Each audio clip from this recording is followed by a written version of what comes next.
I'm going to be, let's do skies, and because that's a small subject, right? And water, and throw in some oak woodlands, and like, we could do the whole thing just on skies. But, oh, hi. Hi. So, I'm going to be going light speed, and I'm going to break my promise. And I've got tons and tons and tons and tons and tons of stuff. And you do not have to absorb it all, right? In fact, what I suggest you do is really cherry pick from this. Because some of you don't have to become a master of all the different media and all the different techniques. Instead, sort of figure out what you want to do. Like oh, I'm a graphite pencil person. Focus on that, right? Other people like colored pencil, but don't think you have to do everything. You don't. You really, really, really, really, really, really, really don't. So absorb what is useful, and for the rest of it, just kind of, wait for the part that's really relevant for you to come up and then reach out and get it. And then if ever you want to come back and get more of that other stuff, Ashok is making a video of this, and you can kind of go back on YouTube and get it there. Oh, were we not plugged in over here? Oh, there's probably a button that I need to push. No? Check that the plug is plugged. Plug. So the plug is in the wall. This plug Switch is in. Is there a switch on this? on the wall. Oh, there's a switch on the wall. There is one. There I don't know might if that's be. what it works. Let's see, is this turning it on? No? No. Let's try doing this. Masali, could you do me a favor? Yes, sir. Could you get this plugged in over there? Thank you very much. Says fire. So now we just have a tripping hazard. Everybody watch out. Good. And we have lights. All right. So we're going to start with the sky. We're going to move to the water, and we're probably not going to have time for the oak woodlands. But I'll do a little blog post about the oak woodlands. Okay. And I've got two things going on here. One are some just sort of observations of the physical world about things you can see in skies, and being aware of those helps you draw them. And then we're going to have some specific kind of break it out. Like if you're trying to do that with watercolor, you can try this. If you're trying to do that with a graphite pencil, you can try this. So, but first we're going to start with some sort of general principles that are going to apply to any sky. And just having observed these things helps you put one in here. And whoa, there we are.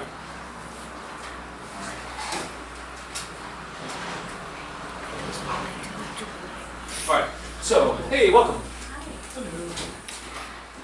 You haven't missed anything. It's just been me kind of trying to get my computer up and running. We're just about to start. We're going to focus first on a bunch of tricks and kind of shortcuts and techniques to help you draw skies, and then move into water.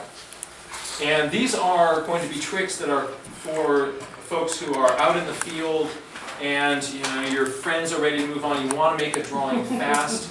Not so much you're sitting there in your studio and you've got 3 weeks to work on this drawing and kind of can do each little piece. So we're going to have some fast approaches to doing this. And here we go. First, the sky. We're going to look at a bunch of different media. We'll be looking at ways of approaching this with colored pencil. We're also going to be taking a look at watercolor, graphite, all these different sorts of media. But before you get focused on how do you get that cool effect, we want to make some general observations. Oh, hey, welcome. We want to make some general observations about skies. Because the danger is, if you first kind of go at it with like, ooh, here's this cool technique you can use with watercolor to make things look like clouds, you get these clouds-ish things that don't really relate to what you're seeing out there. And because you've got this technique that gives you an effect that's really cool, people start going for that instead of really observing the clouds that are out there.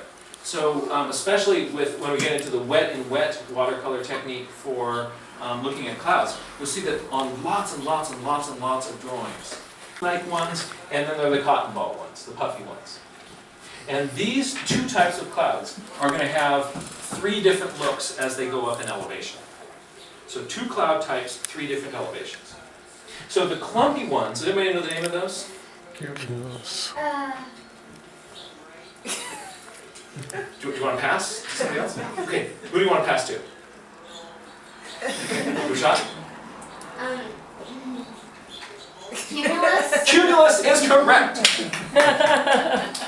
Alright, so high cloud IQ already. You've got cumulus clouds, and the ones that are layers are called stratus clouds.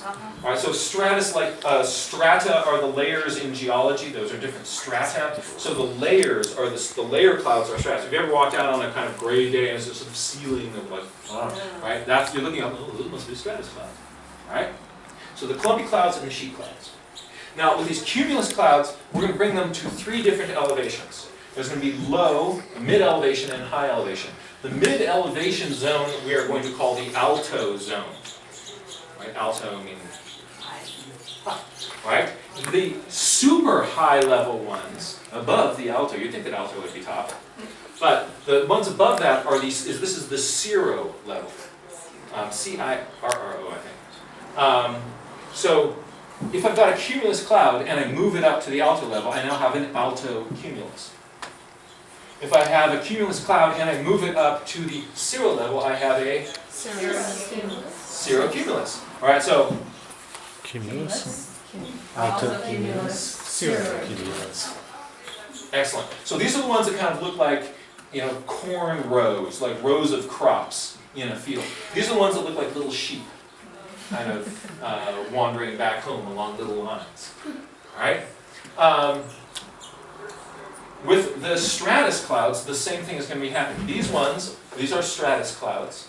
If I move them up to the alto level, I have, hey, and cirrostratus. Hey, there you go. Now, with the alto stratus clouds, those are the ones when you kind of look out there and it's sort of a hazy, kind of overcast day, and it looks like the sun is you're seeing it through a piece of frosted glass. Right? That's alto. If it gets up to the cirro level, all those little water droplets freeze and start reflecting and refracting light. And that's when you get things like the halo around the sun, or those little sun dogs on either side, those little rainbow spots that you see on either side of the sun. Those are when you have these high elevation, cirrus level, serious about this, ice crystals up there. So there's one other type of high elevation cloud. Sometimes these cirrus clouds, the cirro level clouds, blow out in little thin strings, and this is sort of the typical when people think about this level clouds. This is the sort of wispy, yes? Cirrus cloud. High five. You can't be cirrus. Right. So he's right. These are straight up, no modifier. This is the cirrus cloud. And they only happen when it's high up? Only high elevation. Right? So cirrus level, right? With the cumulus style, with the stratus style, mid-level, cumulus style, stratus style, low level. The nimbo is a prefix or a suffix that they use to mean it's raining. So if you walk out, there's a big whole bunch of stratus clouds above you and you're getting wet. You're either standing in your sprinklers or you're standing under a Nimbostratus. nimbostratus. Okay. All right. If they're cumulus clouds above you, for some reason this stratus part can be a prefix or a suffix. If they're cumulus clouds that are raining on you, that is a Cumulonimbus. Cumulonimbus. absolutely right. Cumulonimbus. Those are the ones that go all the way up, become thunderheads, get to the level where they freeze, and then you'll see kind of cirrus clouds blowing off the top of them.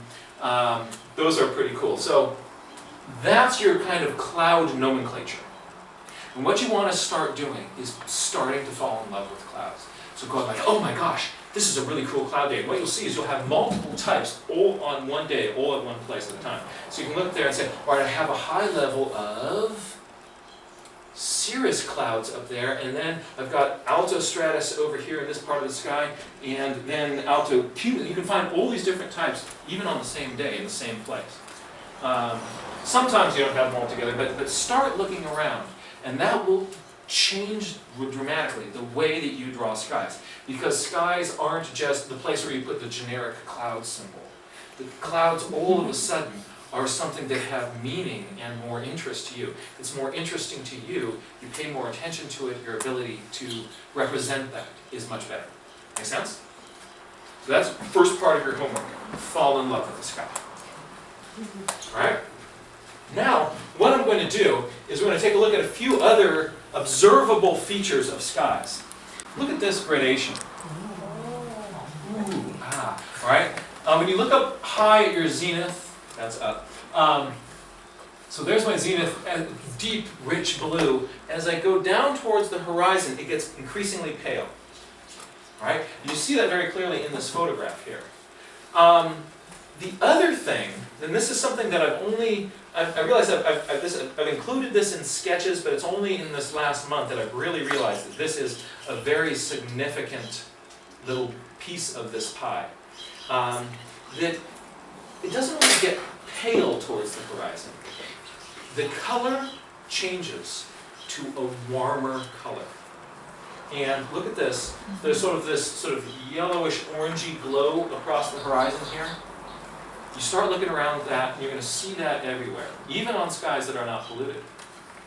As you get down close to the horizon, the sky is going to warm. So as you go into the distance, I'm going to jump forward a couple of slides. There we go. Oh, yeah, there we go. As we go into the distance, the sky is getting warmer as the ground plane gets cooler.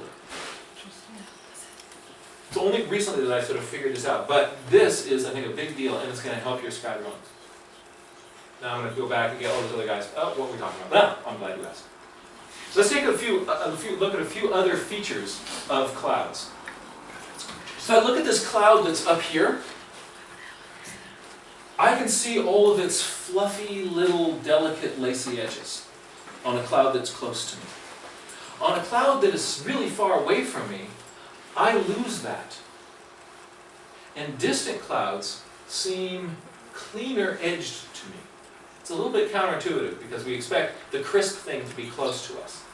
But on the thing that's close to me, I can see all those little in and out, fuzzy, soft edge aspects of the clouds. On the really far ones, you'll see this as you're flying around in an airplane. The clouds that are really close to you, you can see oh yeah, I can see that actually isn't in the cloud, out of the cloud. There's a little bit of a fuzzy zone there.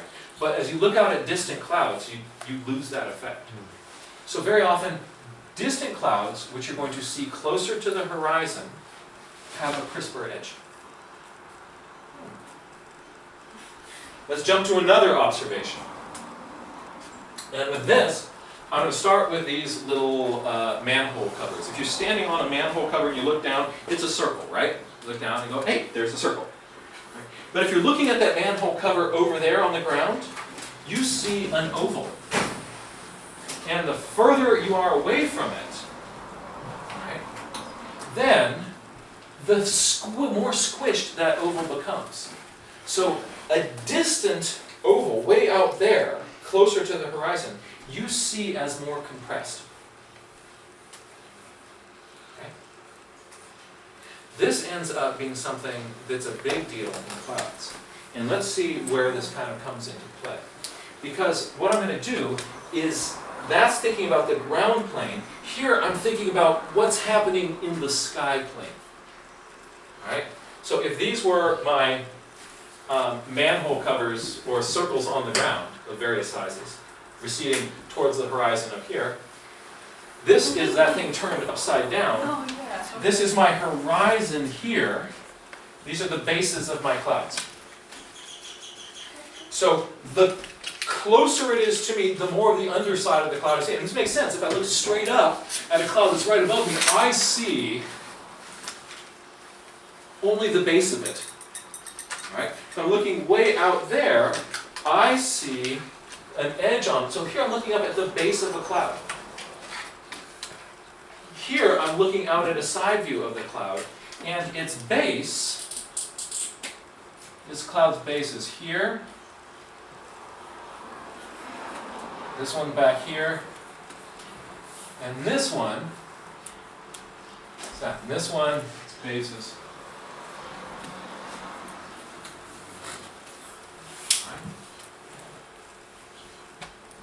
or maybe even, oh, there must be some other button on this that I do not understand.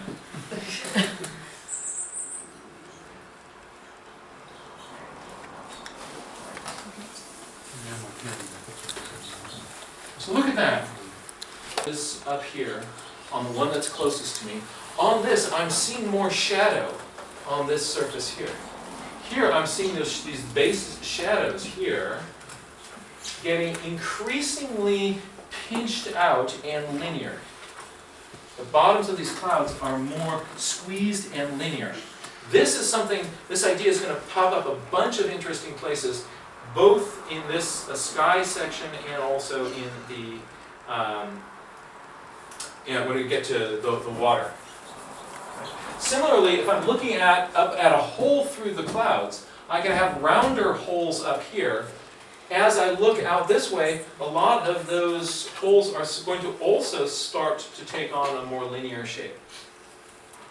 So back here in this low sky, I'm going to get a whole bunch of horizontals, of cloud bases and holes through the sky. And they can be linear up here, but they also often will be more rounder up here. Yes, sir. Are all those clouds in the same base plane? I mean, are they all at the same altitude, or are they going up and down? Roughly at the same base plane. What you've got here is a phenomenon called the dew point, which means that there's a sort of there's a bunch of air that has a certain humidity in it. So there's water in the air as a vapor, as a gas, and then it gets cold enough. As you go up, the higher you go, the colder it gets. When it gets to a certain temperature, or a certain relationship between the humidity and that temperature, it condenses into little water droplets and you see the cloud.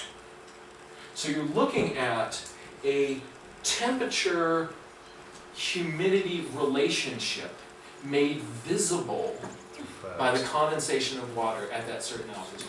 So you look across all those bases of those clouds, and that's what you're picking up on. You often see that in what type of clouds? Cumulus. Cumulus clouds. So this is a big cumulus cloud phenomenon here. This level, that's called The dew point? the dew point. I guess you see it in stratus too, but it's the whole thing. Yeah. At that level. So pretty cool. Also seeing a little bit of warmth in the sky back there. Interesting. So those are a few features of clouds that are going to be regularly observed. Look at those horizontals. All right?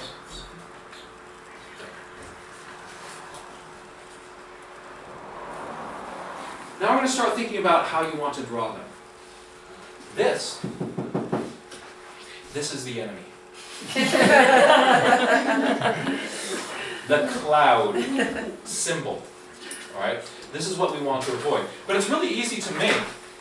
Even if you are trying to make a more realistic cloud, if it's easy for your hand to do this motion once, it's going to do it again and again and again. And what you're going to do is make the same size bumps all over your cloud, because that happens to be a little curve that's easy for your fingers to make. So if you're not paying attention, your finger will go around and make a cloud that has all this symmetry. Right? And symmetry, every once in a while you do find symmetrical clouds out there. Right? But more often it's asymmetrical. So what you want to think about is being consistently inconsistent with your lines and the cloud shapes that you're doing. As you're creating your clouds, can you create them in a way that's not going to too jarringly repeat the same shape, bop, bop, bop, bop, bop, bop, bop, like a machine across it? We talked about the same thing the other day when we were talking about the pine forest. You didn't want them like dragon teeth. Right? With this, you don't want all these sort of same size gumdrops popping out on the edges of your cloud. let's take a look at one way of doing this. By the way, this isn't the only way to draw these sorts of things, but I'm going to show you kind of a variety of techniques you can take to kind of quickly get a sky down, so that the mechanics of drawing it are a little bit easier, so that you are not as distracted by the mechanics of it. You can go about the business of really observing the sky. All of these techniques on their own are useless without real, intentional, appreciative observation of the cloudscape that's before you. But you can take what you see and apply this to it. You ready? So all I've done here is taken a soft 2B lead and lightly gone across a little section of paper. And this, it's easier to do it in a small, this drawing was about this big. It's easier to do this in a small space rather than a large space. Another reason why I like landscapitos. Right? So when I'm drawing my landscapes, I'm usually making little things. What other people would consider a study are what most of my in-the-field landscape drawings are doing. Those times when you kind of get out like the big canvas and start going for it, you'd probably start using a bunch of different techniques. But these are really handy, these landscapito approaches, for a field sketchbook. Lightly gone across with a soft lead. So leads come in different hardnesses, and on the soft end there is B, and on the hard end there is H, and there is HB in the middle. And the more B's you get, the softer it is, the more H's you get, the harder it is. So one that is like this is like a diamond. All right? Yeah, that's useful for etching. You know, you can scratch glass with it, right? But this is a 2B, or not 2B. I always have to make that joke. I can't help myself. So it could be. And then what I do is, because I haven't pressed hard with it, I've just lightly kind of gone across it. This lead is sitting right at the surface. And it's easy for me to take my little gummy kneaded eraser and come in and pick out little cloud shapes. But I'm basing that on what I'm seeing out there, like what is really happening with those cloud shapes. I'm really looking at something instead of going like, I'm making happy clouds right now. Right? So here are some initial cloud shapes that I put in. And I look at this and, okay, I've got some clouds popping out there, but I'm still finding this a pretty unsatisfactory cloudscape. Right? One major reason, two major reasons. One, there's a kind of a distraction of all these lines in the background, in the blue part of the sky. The other is, there's not very much contrast between sky and cloud. And so that means that you really have to squint to see what's going on there. So I could come in and like add more graphite in, but just with the graphite that I have down here, I'm going to show you a really neat trick that's going to solve that problem. And what it is a little rolled up piece of paper called a blending tool, a stump, or a tortillon. Right? These things, this is just a rolled up wad of paper, and I've gone in and smudged that, and it's filling in all those little white flex spaces. And I can take it, because it's got a sharp point, and kind of work into some of these areas, pop in some little sky holes here. The sky holes really help. Rounder sky holes up above, more horizontal sky holes as I go down lower. But what I'm doing is smudging that in. Look at how much darker it got. So here's without smudging. No more graphite added with the smudger. Pretty cool? And the boundary between cloud and no cloud, really, really clear. Now I've got some graphite on the tip of my smudging tool. And I'm going to take that and just put it in here and make a few little shadows with that. And there are my clouds. If I put this on top of some dirt, there's my little landscape.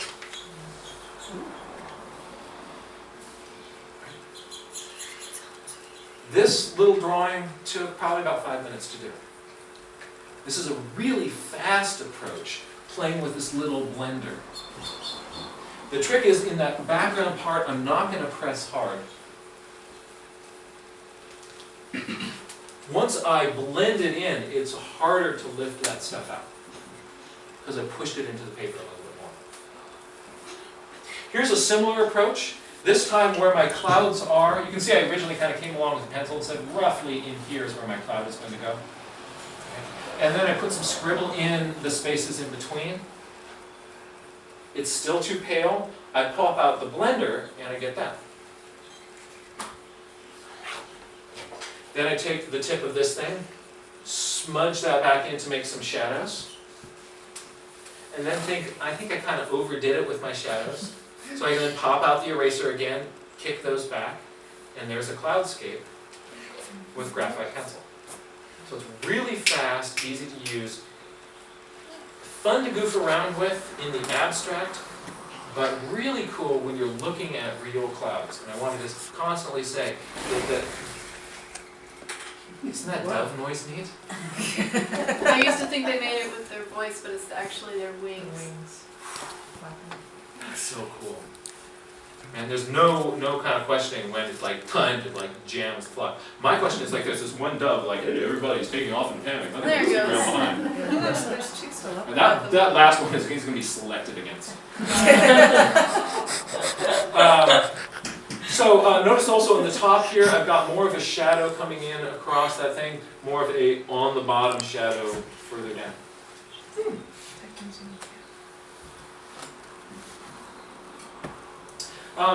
Here is another approach with, this time with a Tombo Pen. And Tombo pens are water-soluble ink pens. And what I've done is this drawing is only this big. I want to do kind of crank out a quick little study with it. I'm going to show you a couple of different approaches with this. With this one, what I did is I just sort of said, oh, here's where my clouds are. And then I got a brush and picked up my paint and brought it around. I think it probably would look better if I had actually made that to help those sort of stand out as sort of positive, negative shapes. But I'm using the ink that I've drawn on there to get those shadows there on the bottom of my clouds.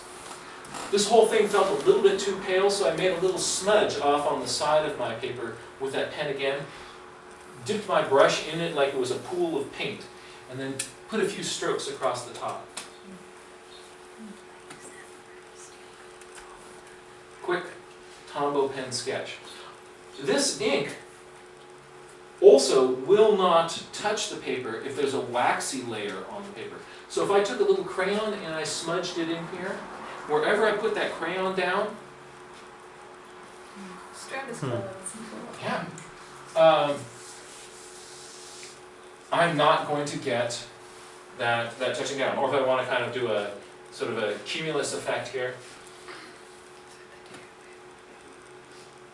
The cumulus clouds, by the way, here's also kind of a fun thing, like for the super cloud nerds, here's some new cloud type for you. A cumulus cloud is like, it's after the storm and it's just like breaking apart into these little fragments and kind of just that. That's a fractocumulus. Fracto, like French. Fracto. Alright, so here's my fractocumulus cloud. This is after the storm. That's all done. That kind of cool effect there, that's just a crayon. This drawing is this big.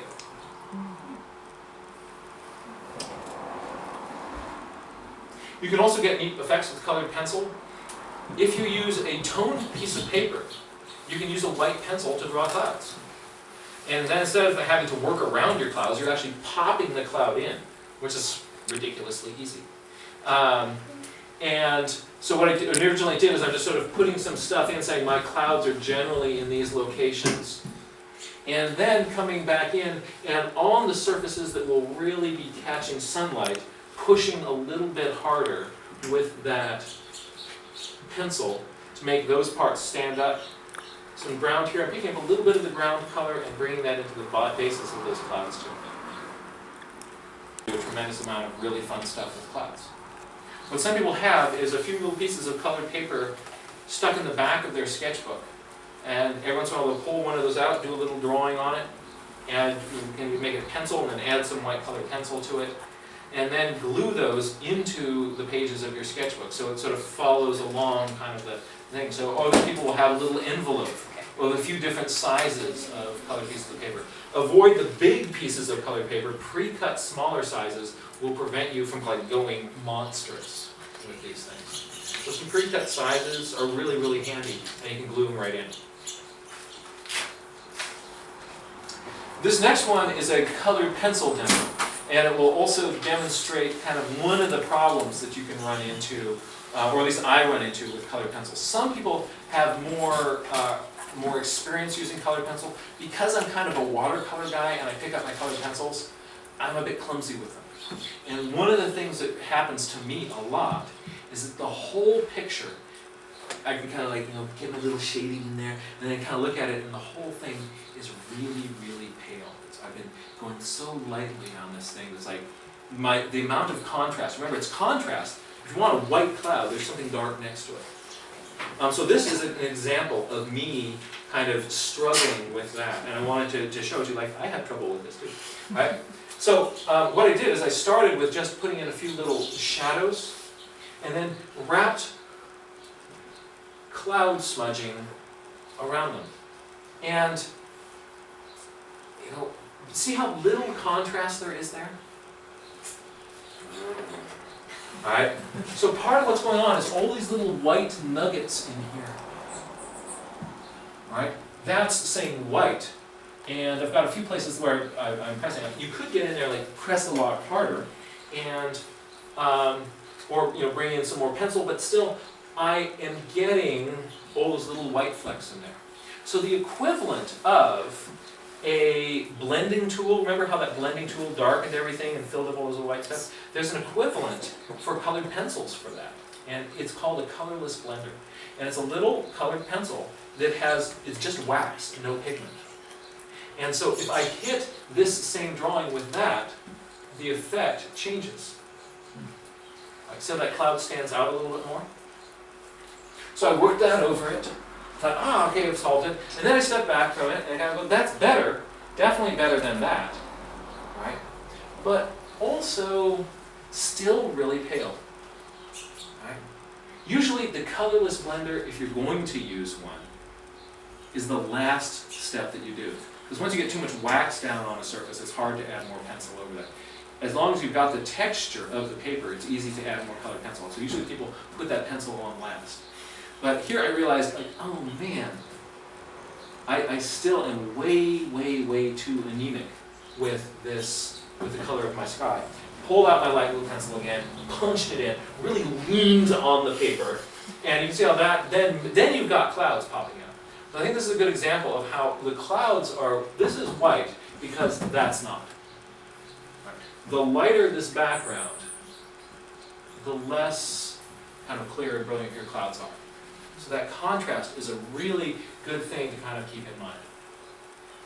We're going to do one final demonstration with clouds using a different style of colored paper. This is more sort of an illustration style where I'm kind of drawing the edge of the cloud. And what I did is I got a blue pencil and I drew the cloud.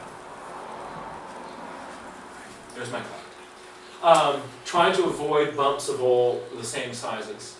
And I wanted to get the sense of there's this sort of sheet of clouds coming out towards you, like you get with those cumulus clouds in the dew point. So what I did to draw in the shadows on the bottoms of these clouds is I used strokes that kind of converge at a vanishing point somewhere behind this hill here. You see how that kind of gives you the sense of this cloudscape moving out towards you? So if those lines show up, I can use them, the directionality of them, to my advantage. If I just kind of made a little horizontal scrubbing in here, I wouldn't kind of get that big expansive sky effect. Now I'm going to darken the sky out here, and that allows these clouds to pop up against that.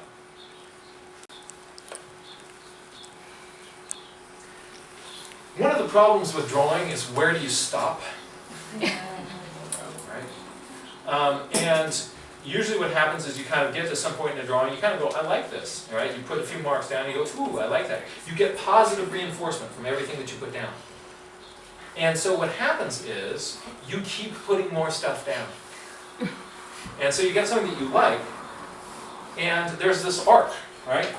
Where you put some stuff down, it's getting better, it's getting better, it's getting better, it's getting better, and you want to kind of recapture that, so you keep adding more stuff in, and then it starts to kind of tank, and then you end up putting even more stuff, like a lot more stuff, and you're like, oh, I wish I stopped right there. So with the arc of this drawing, I think it was right at this point, right? I should have stopped right here. But I was having so much fun. And because I'm like a colored pencil newbie, I'm like, I'm gonna put some ground color into those clouds. Okay, yeah, maybe I like that. I'm now gonna put some, very often you'll find warm colors in clouds and things. So I stuck a little bit of that peachy color into my clouds. And then I said, like, I want to draw like the grass on the hill. And I think I did like it better before. Right? Unfortunately, when you're really drawing, there's no Control Z button, right? No undo, right? And so you can't. So how do you know when to stop? The trick is, there's gonna be some point you're thinking like this abstract point in your head where my drawing is done, right? No, it doesn't exist. Right? The only time you're done is when you realize you totally overworked this. Right? So the trick is to stop drawing before the drawing is done. Stop drawing before the drawing is done. And if there are parts that are more, sort of less worked out and sketchy, then you've got that Leonardo da Vinci notebook energy working, and that's cool. Right? But very often, when you sort of look at somebody's, the sketches that went into making a final product, often those have much more energy and are more fun than that overworked thing. So, just to let you know, I overwork my drawings too. Alright? What was your thought? I was gonna say that happens to me all the time, so. You're not alone. So what you have to do is stop before you're done. Also, I have a question. Yes? What do you do underneath the cloud in terms of shading? If there's like no clouds underneath the cloud, what do you do? So if there's like no If there was just sky, what sky color there. would the sky So what be? I do is I would pick a warmer, lighter blue and just put that in down there. Okay. Fade it to pale towards the horizon. Now here's my comfort zone. I'm going to go back to where I feel safe. Right? Watercolor allows you to do some really, really fun, interesting things with skies. And can do that really quickly. This is a graded wash. In one of our previous workshops we talked a little bit about how you can create a graded wash. And for friends at home, there's like lots of YouTube videos. You can go on like graded wash and I'll show you how to do this. We're going from darker to lighter. With field sketching, the quick and dirty way of getting a graded wash is to use a water brush. A water brush is a brush that has the water inside its handle.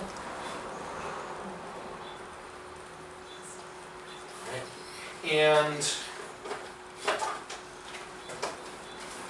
so if we want to get that dark blue above going to pale towards the zenith, towards the horizon,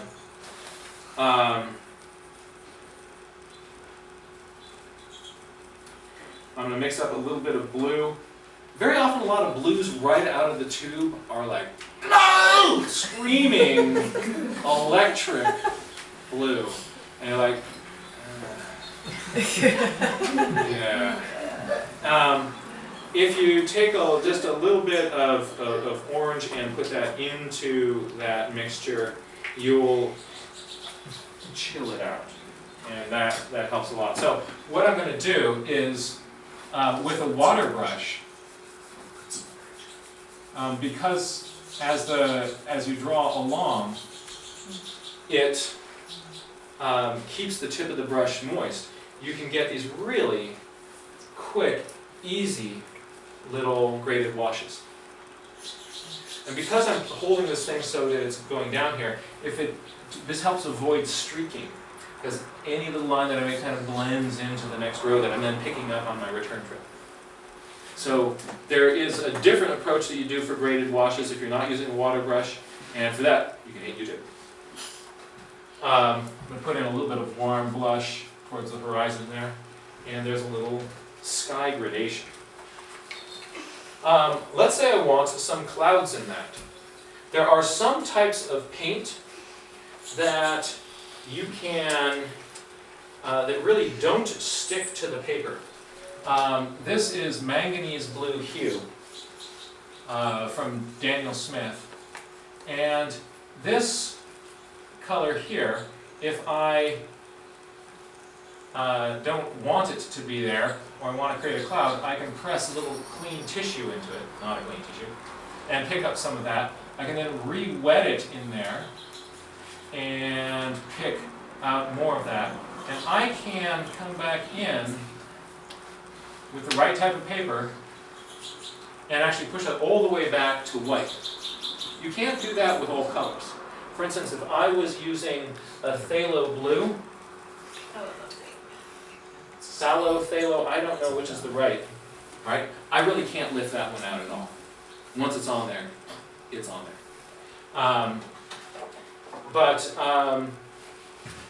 If I'm using a paint that I know I can lift out, these are little clouds that I created by lifting something out. So what, is it just manganese blue hue, or are there a few other blues that you have that also lift out? Yeah, that's my best lifty outy blue. What you can do is on when you're buying your colors, you can go to on the page where you're buying them. They will have something saying how staining it is. So staining colors like phthalo blue, phthalo. If anybody knows, please let me know. So one of they'll tell you like how light fast it is, how staining it is, how transparent versus opaque it is. It'll be one of the characteristics. So you can those are all sort of set out for each watercolor. If you really want to see the best online description of the characteristics of each color, go to a website called handprint.com. Handprint.com.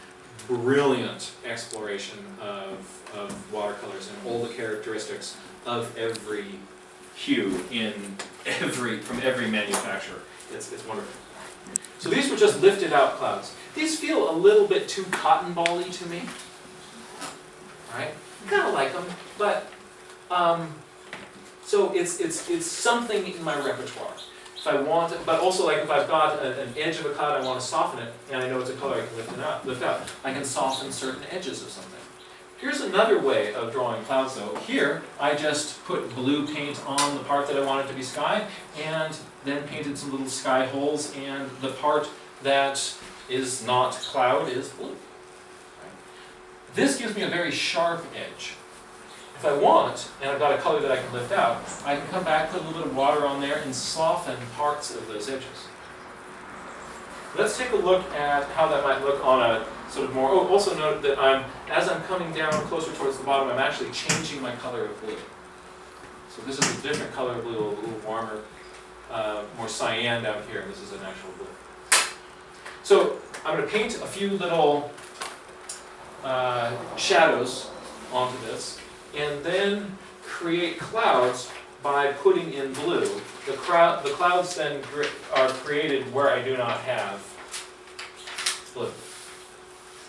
Put in a little warm glow towards the horizon, and drop in a mountain. Alright? Notice that more horizontal elements lower, rounder sky holes can go in up above. And we saw why that was earlier. If I'm doing a small scale landscape, I can get away with a really, really neat, easy technique. Here I put in a few little smudges of shadows for my clouds. And then I got out a crayon and rubbed it in there in a few places where I wanted it to be, the cloud to be. And that overlapped some of these shadows. Then a blue wash, and any place that is not crayon turned blue.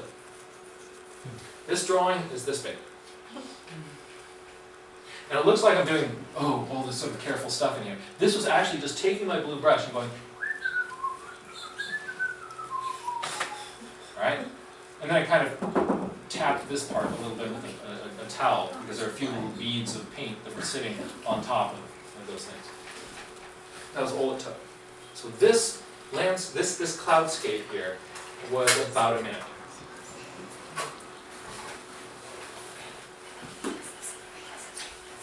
Same thing here. So cirrus clouds, alto cumulus clouds. This is all crayon working for me. And I get these kind of neat rough edges. And that's all the crayon making me look good. Another example of a crayon cloud. Hey, good to see you. Thanks for the, looks like you already know a lot of stuff about clouds. I'm really impressed. Good job. He wanted to come for the songbirds one, so Oh. I think I got them wrong. Oh, so next month is not songbirds, but it's raptors, birds of prey. You want to draw hawks? Next month. See you then. All right. One other thing, an approach with clouds, is look at this sort of beautiful soft edge on this cloud. Right? There's a trick that you can use that really easily gives you this effect. But this is where a lot of watercolorists get into trouble, because it gives you such a cool effect that people stop looking at real skies, and just you get all of these things where it's just like you just went wild with the wet and wet technique for creating your cloud.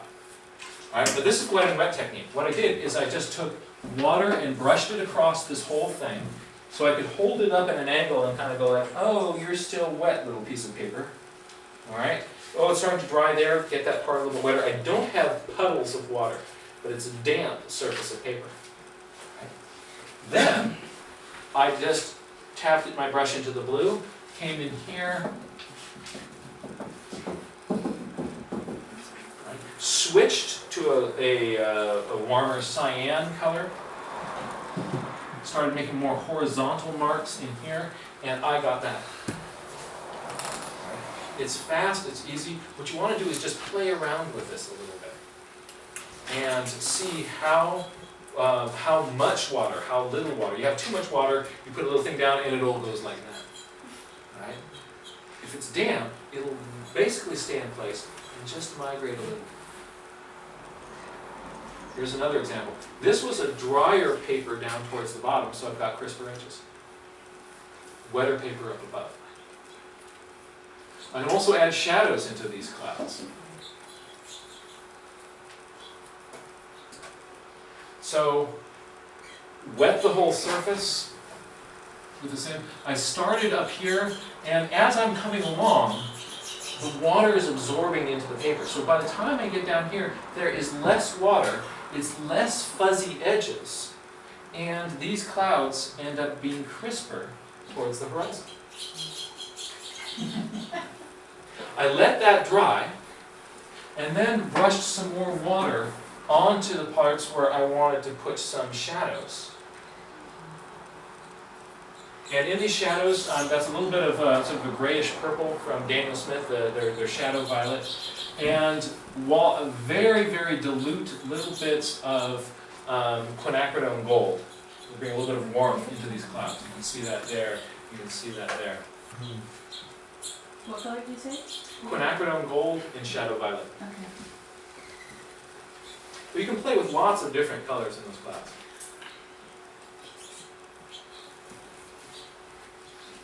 Another example, note more horizontal elements towards the bottom.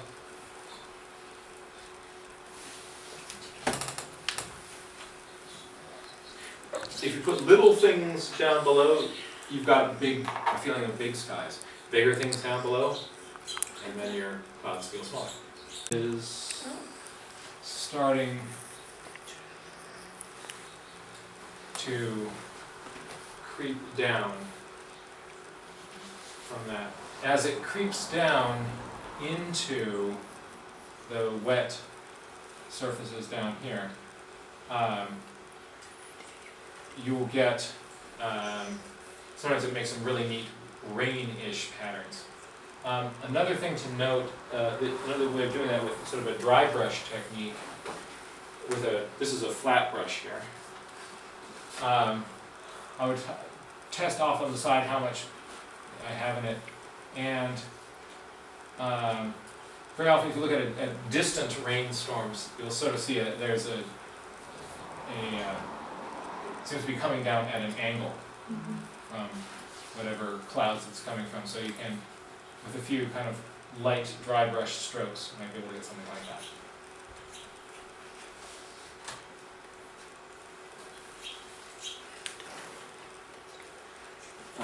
I think that drawing in individual raindrops and trying to make something look rainy that way, I've never had much success with that.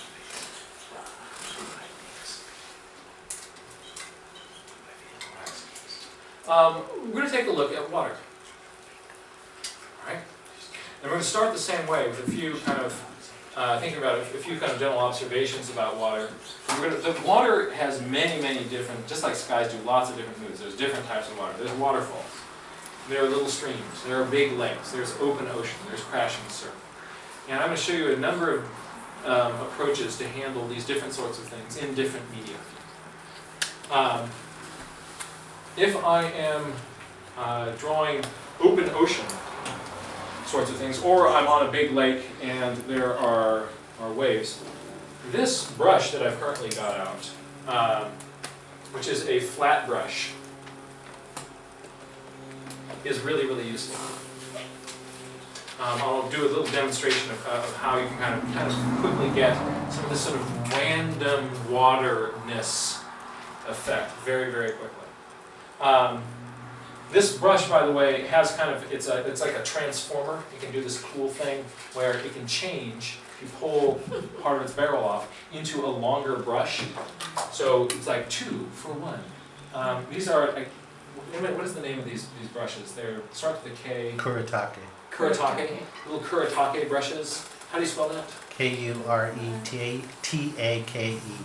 Maybe we should put that in the sort of the notes with the video, so people want to get one of these. The cool thing is you can take the tip of it off, and now you have like a big brush there. So that's all big brush. Or I put it in this little thing, and I have a flat brush. All in the same brush, and it has the water inside the handle. So what I'm doing with this brush is I am holding it edge on, so not making a mark this way, but making a mark this way, a skinny way, and I am dancing it back and forth.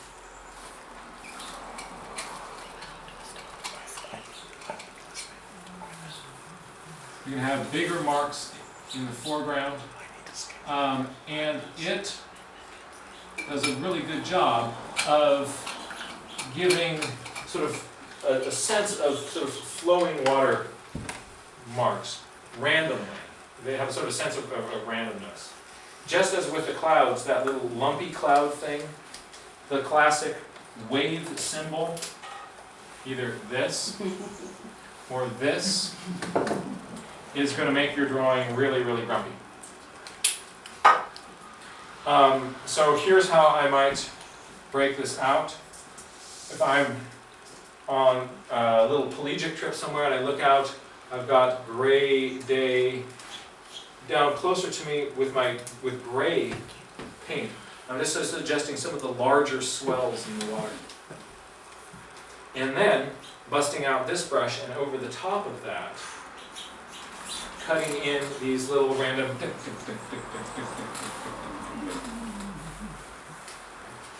Notice how much contrast there is in this. I'm pushing the contrast in this. When a wave is, waves can take an angle of the water and point it in a direction so that it is reflecting back to you tons of sunlight or no sunlight. And so you can get some really sharp contrast, bold contrast darks on waves out there on the water. And don't be afraid of doing that. Towards the top here, once that paint was on there, I gave just a few strokes of clear water over some of those upper ones, and that picked up some of this paint here, made these stripes here lighter. Gives you a sense of that sort of receding into the fog. Last thing that I did when that was all dry was add the seabird.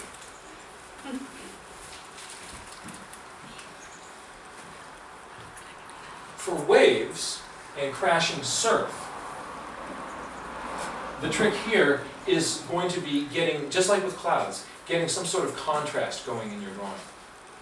It's how light this is versus how dark this is that's going to make that surf appear light. And especially if you've got some shadows in your surf. That means you have to push these other things to be darker. Otherwise, it'll all just sort of feel like a gray zone. So if you don't have the ability to sort of have a lot of if you can't really push things to dark, then make sure you keep your whites really, really white. Another thing to be aware of in drawing a wave is that too much symmetry looks artificial. So this upper one is like a sine wave. About the same thickness and really symmetrical. And that's going to jump out at us as something that doesn't really feel natural. Every once in a while, a real wave will do this, yes. More often, they're not doing that. And when that's what we have in our drawing, it will really jump out and be jarring as something that doesn't really feel like what we're looking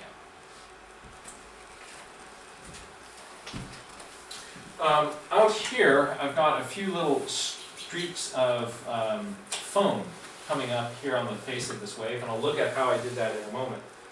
But the foam can really inform us very strongly about what is going on with the shape of the surface that it's on. Let's take a look here at these two drawings. So here I have some little imaginary water surface with random sort of lines of foam across it. If I take that same surface and I foreshorten it, instead of looking straight down on it, notice how these roundish shapes here turn to horizontal ovals. So if I'm drawing foam and I want to have that be on water like this, unless I'm looking straight down on it, I am really working, like the low horizon sky, those horizontals. And the further I get out away from me, the more I'm working those. The closer I get towards the horizon, the more those are going to be horizontal. From looking straight down off a boat here, sure I might see something like this, but very quickly, just looking out this way, I'm going to start seeing more of these horizontals. But when I have a wave, what the wave does is it takes the water that's here and picks it up and crashes it over on itself. So I can be, if there's a wave that then comes here, I can have all these different planes at the same time. So when I'm looking up at the face of the wave, I'm getting more of those round elements here. As I'm looking at the flat part of the water in front of me, I'm going to be seeing more of those horizontals. So the shape of what is happening with the foam can suggest what's going on with the angle of this wave. If I want to flatten it out, I'm going to go for more of these horizontals. If I want to pick it up, I'm going to go for more of this surface. Right? Let's take a look at doing a little watercolor study of the wave. The first thing I've done here is drawn in a little bit of the shadow on the wave. That means if this is the white frothy part of the water, I want to make sure that I've got something that is going to be dark next to that. Otherwise, these shadows, it's not going to feel like white foam. So I've punched in my darks so that next to this, it feels really, really dark. This is a graded wash going from green to blue down here at the bottom. Another graded wash right here. That was just taking my brush with a little bit of blue paint, water brush, ran out of blue paint, picked up a little bit of green, came up the other way, it ran out of green, and I got that mix.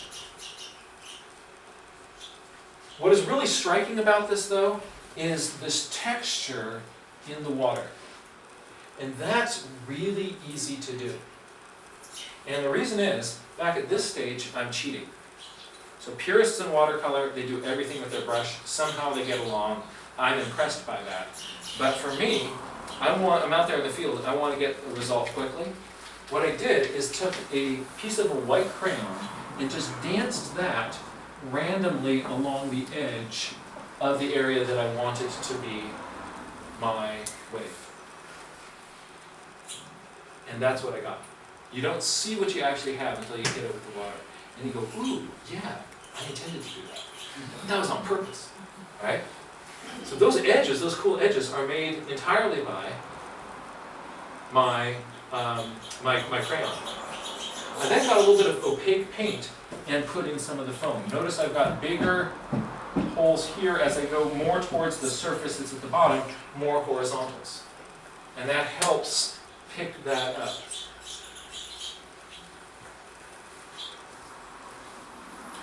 Second example of that, starting off the same way.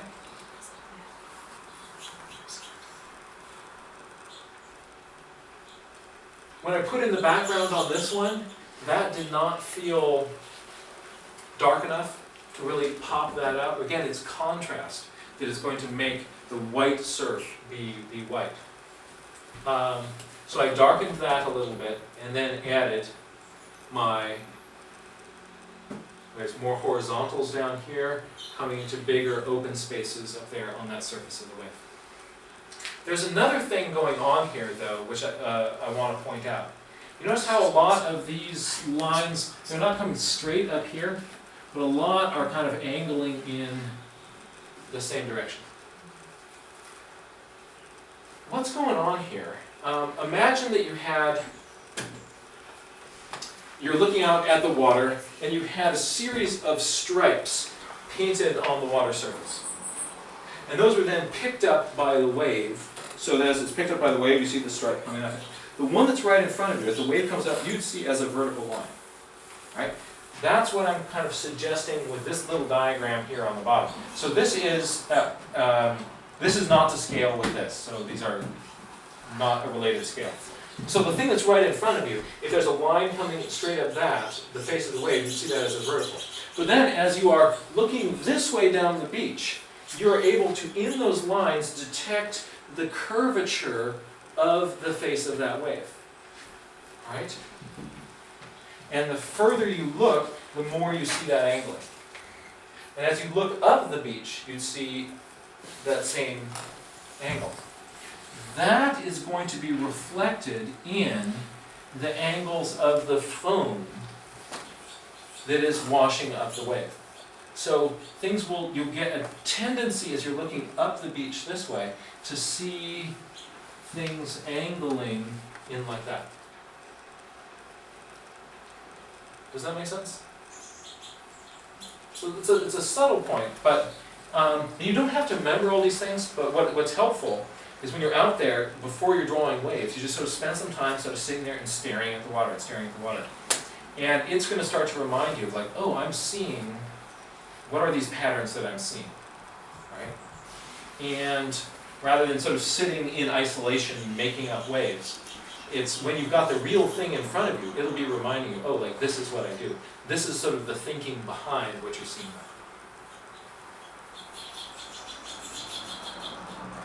Shadows. You don't see what your wave does until you put the dark behind that, the dark color on top of your crayon. And then on this drawing here, I want this white wave to contrast with, the more contrast there is, the whiter this is going to feel. So here you kind of get this sense with these horizontals of this thing surging in over this flat surface here. That's because of the shape of this part here. This big splash here is because it just hit that rock. I put the rock in last because if I put it in early and I'm blending around these other sort of things, it'll smear and smudge my rock out. I get this foam coming in with tight, clear edges against this rock because that's my crayon. And then I just left a few little streaks on that rock to suggest water running down the face of that rock. But I pushed the darkness of this to make this brighter. That contrast between the solidity, the action, still, moving, fluffy, solid, is really, really fun to play with. Question, what kind of crayon are you using? I've got a little chunk of a Crayola. A piece of Crayola in there. And I don't need much, I've just got a little. So I was trying to do the same thing here. This is kind of an interesting problem that you sometimes get into with when you're drawing. With watercolor, I did this with one color, and then this with another color, and this with another color, and this really looks disjointed. I've got this section, this section, this section, this section, and this section. It doesn't feel connected as a whole. A really powerful thing that you can do with watercolor, though, is if you have a drawing that feels really disjointed, you can pull it together with a technique called glazing. And what that is mixing up a diluted mixture of some color of paint, and then you paint that over all or part of your drawing. And it kind of gives you, because there's then that same color in here, and here, and here, and here, and here, it pulls those things together. So I'm going to glaze this and see if I can connect those. Now it feels at least those all happened on the same day. Right? So it's kind of a gray, overcast day. This little splash here is because we just hit that rock.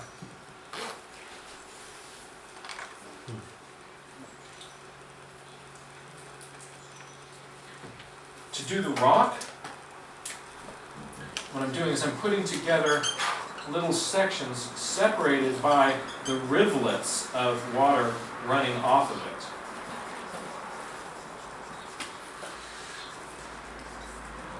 it. And I want to make sure that I don't get these sections all the same size. I was really running into that here, and it kind of looked like just a whole bunch of pills that were all the same size. I found when I just connected these two right there, this used to be a little rivulet going across there. I connected those two, and those then became the same shape.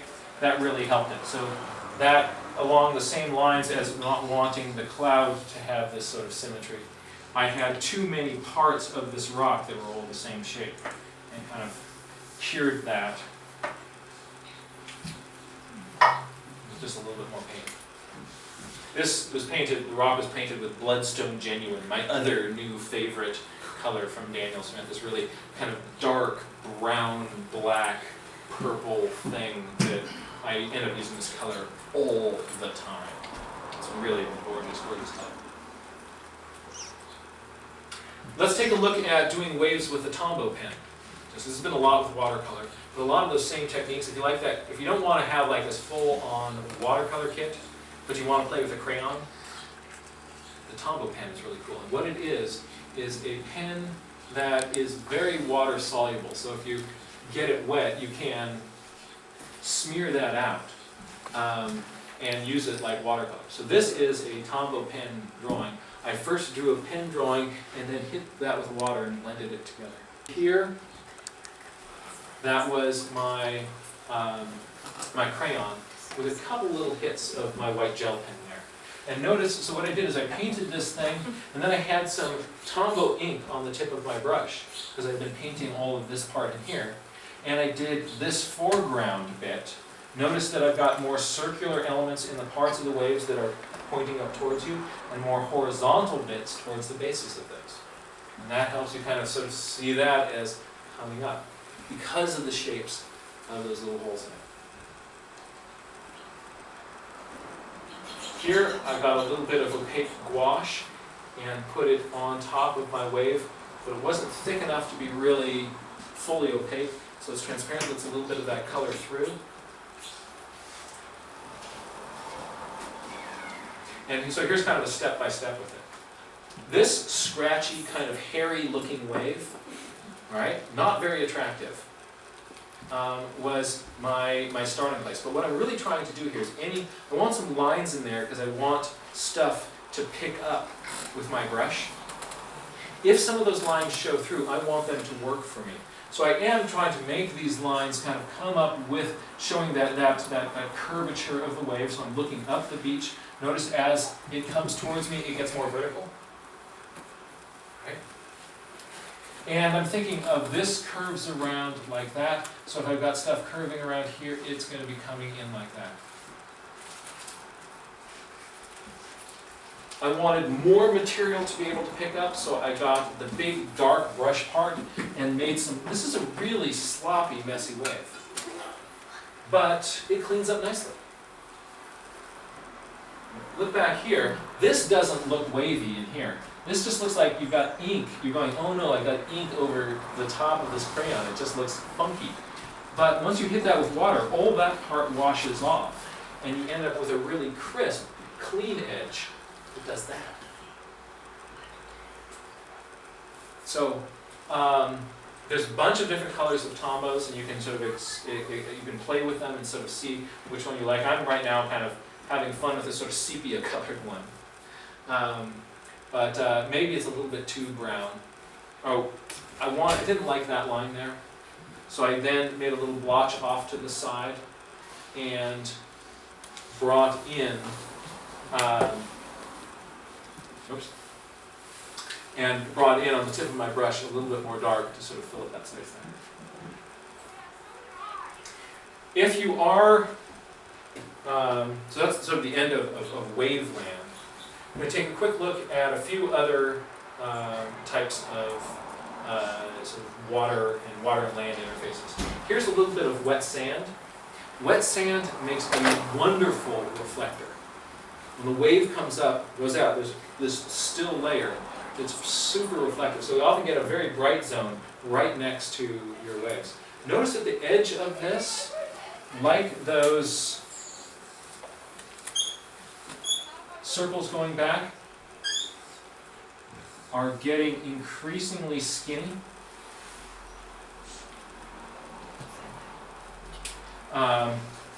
There's that sort of same phenomenon appearing again. Very often you'll see that the edge right next to the reflector is dark.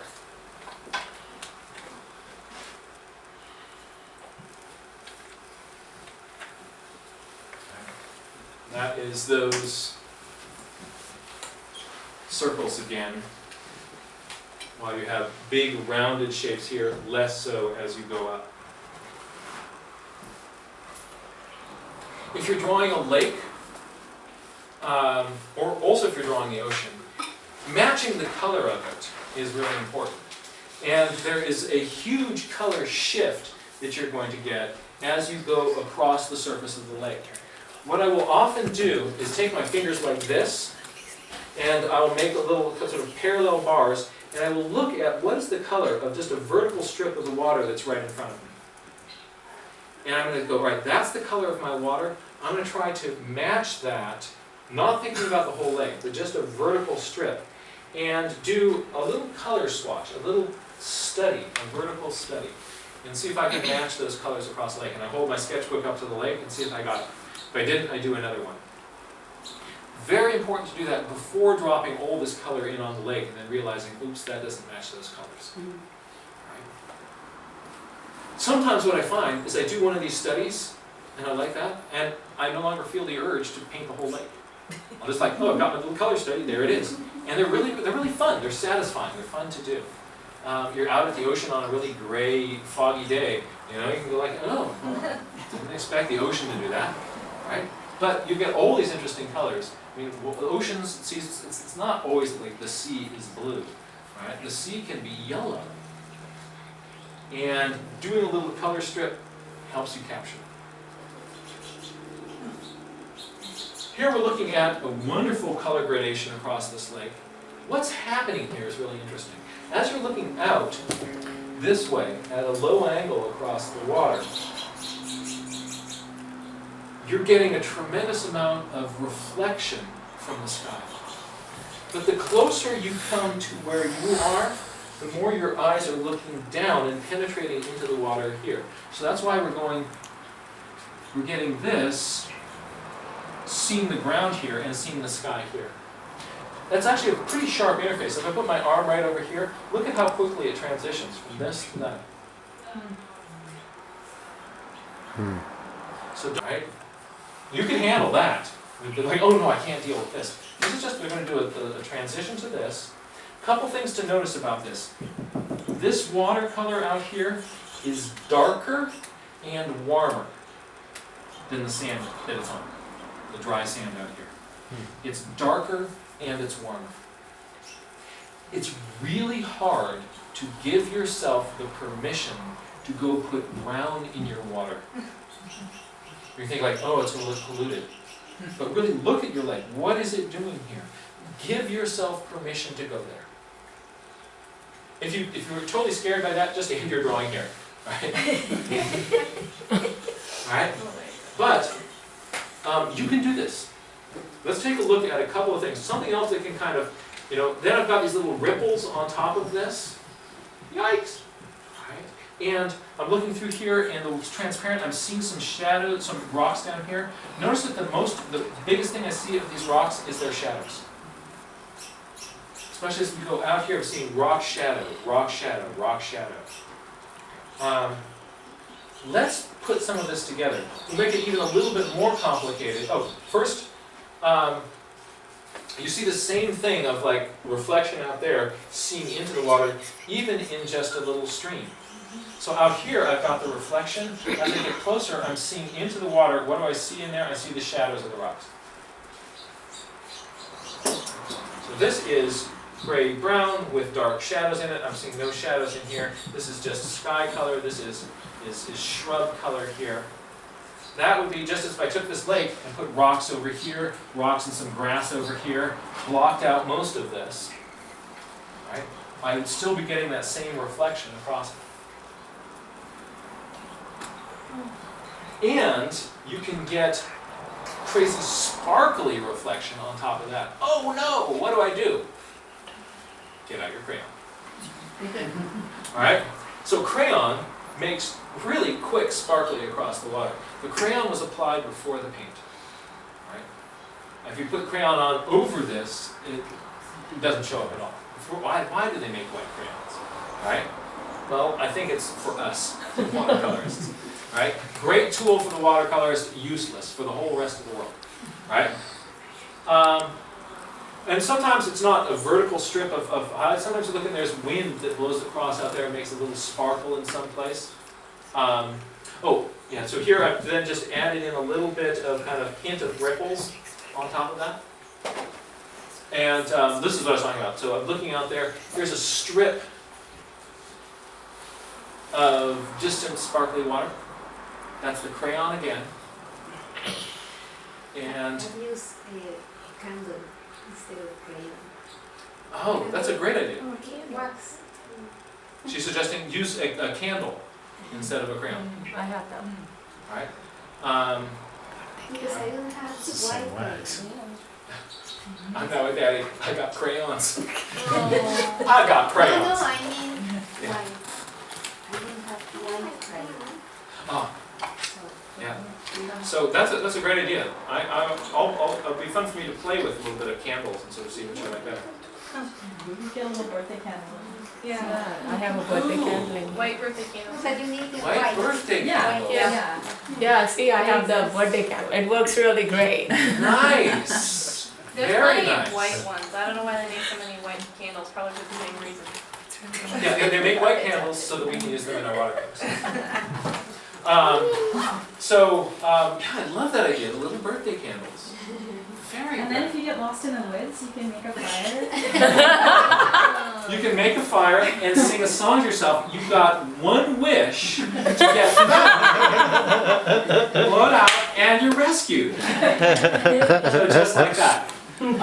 So now I'm going to add some ripples over this. Bigger ripples closer to me. Those are also made with that flat brush slicing sideways. Just a little bit in through here. I've really got ripples in here, not so much out here. Just a little bit close to me. I don't have to think of a million gradations of that. I can handle that. And then I'm going to put in a few little smudges over here, and most importantly, pop in some rock shadows next to them. And I have transparent.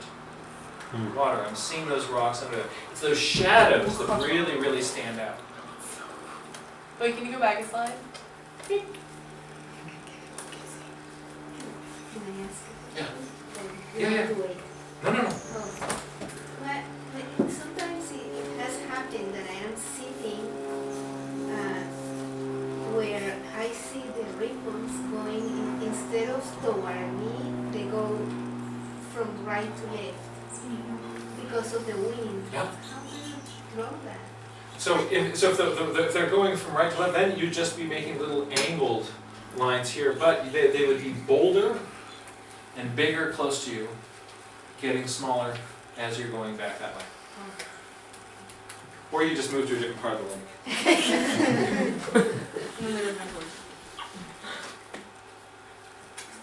One thing with the rocks that I'm noticing is like, just from observation of lakes and stream bottoms and stuff, is often there's that layer of algae that coats everything the same color kind of. So even if the rocks are maybe a light gray or something, they're covered in brown anyway, so like they're the same as beside it, so that's why it seems like you're drawing just the shadow. Yeah. It's good. That's right. Yeah. So yeah, for don't worry so much about what color is the rock. It's the shadow. Like this rock here is only I just drew the shadow on it. This rock here, I just drew the shadow. Lastly, we're going to put all of these ideas together to paint this waterfall. All right. Really quickly about drawing waterfalls. If you want to draw a waterfall, you can't. Don't draw the waterfall. Never draw a waterfall. Draw the rocks around the waterfall. Right? When you start drawing the waterfall, you turn your waterfall gray. Right? So you want to draw the waterfall, you're drawing the rocks that are around it. And the darker you make those, the whiter your waterfall is. So fortunately, waterfalls will often get the rocks next to them wet, which makes them darker, and that makes the waterfall pop out more. Oh, I'm drawing the rocks around it, and that's what makes the waterfall. Anybody know which High Sierra camp we're at? I feel like I've been there, but I don't remember the name. Oh, who said? Glenol. Boom! Mad points for Lena. Glen Olin. What is it? Glen Olin. I have. Yeah. So here we are at Glen Olin High Sierra Camp. We're looking out there, and I believe this has a pencil sketch, just dark next to here, suggesting the flat plane of this water with these horizontal marks here. Notice that as the waterfall comes down, it makes this big round pool of frothy bubbles, but because I'm looking at that at an angle, I see that as a horizontal. Right? In a previous class, we looked at drawing rocks, so I had a lot of fun doing that. You can go back and look at those other videos for that. Now what I do is I do a color strip for this water. And look at what are the colors here and the colors here in the shallows. What are they as they go back? If I don't like it, I do another one. If I don't like it, I do another one. Once I like it, I apply it to that water there.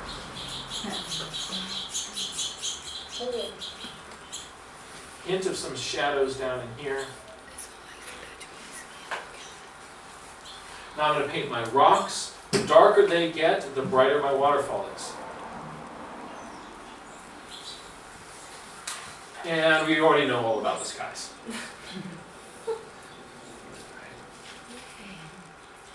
And at first I was done with this, I was satisfied, I'm like, okay, yay, I'm ready to go. And then I'm like, taking a look at it, and I'm thinking, remember that wave where it sort of all felt like chopped up different parts?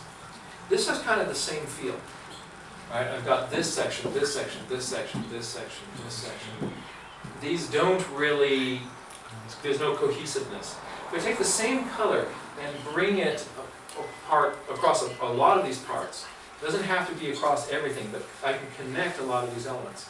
So I got out a little bit of my other favorite color, that Daniel Smith Shadow Violet, kind of mixed up this little sort of grayish purple mucky thing, mixed that with some of the mud that was on my palette, and it pulled together that way. So before glazing, after glazing. You go for it, yeah? Okay, so you put some shadows in the clouds too. Yeah, put some shadows in the clouds, darkening this, leaving some things white to be things reflecting shadows. Brought some of the shadows down onto the waterfall. Made things a little bit darker around. We see the waterfall's shape will change slightly. That's because I'm also getting more dark stuff right up to the edges of it.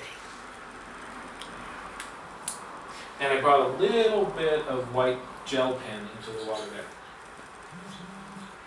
keeping it horizontal. So this is pulling together tricks from the rock lessons.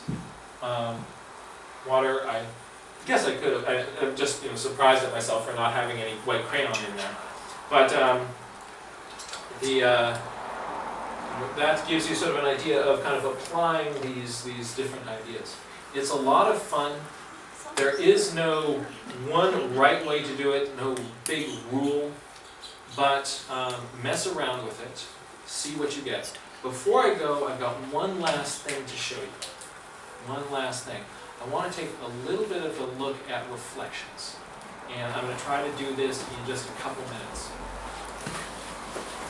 The thing that confuses people about reflections is shadows. Reflections are not shadows. Right? Shadows, right here, the shadow is going on the side opposite the sun. So if the sun's here, the shadow's over there. The reflection of this bank is this dark thing right underneath it. The reflection of this bank here, there's the bank, that's its reflection. This bank, that's its reflection. The reflection is vertically down right below the object. And it points towards you. So if I have an object, special thanks to Amelia for loaning me her Play-Doh. Alright? If there is a log sticking out of the water,